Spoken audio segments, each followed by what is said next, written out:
Ecclésiastique chapitre 6. D'ami ne deviens pas ennemi, car tu aurais pour héritage un mauvais renom, la confusion et la honte comme le pécheur et le fourbe. Ne t'exalte pas toi-même dans les pensées de ton âme, de peur que ton âme ne s'emporte comme un taureau. Garde-toi de manger tes feuilles, de perdre tes fruits, et de devenir comme un bois aride.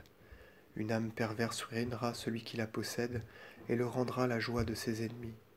Une langue douce multiplie les amis, des lèvres bienveillantes abondent en paroles affables.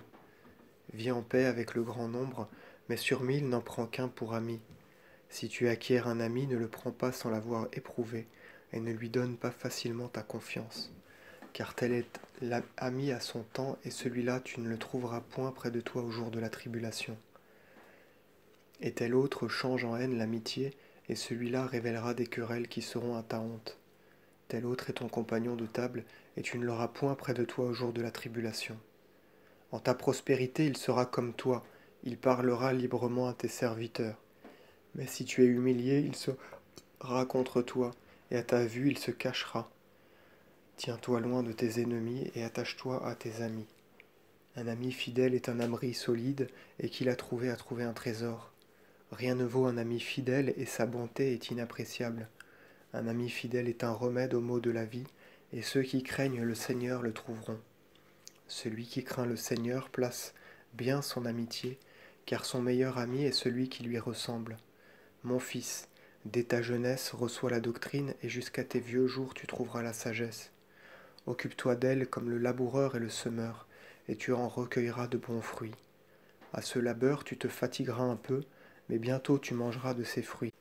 Mais c'est une rude tâche pour les esprits indociles, et celui qui manque de courage n'y persévère pas. Elle est pour lui comme une pierre à éprouver la force, et il se hâte de la rejeter. Car la sagesse est comme son nom l'indique, et elle ne se manifeste pas au grand nombre. Écoute mon fils, recueille mes leçons, et ne repousse pas mes conseils. Mets tes pieds dans ses chaînes, et ton cou dans son collier. Courbe tes épaules et porte-la, et endure sans impatience ses liens. Occupe-toi d'elle de toute ton âme, et garde ses voies de toutes tes forces. Cherche-la, mets-toi à sa poursuite, et elle se manifestera à toi, et une fois maître d'elle, ne la laisse pas échapper.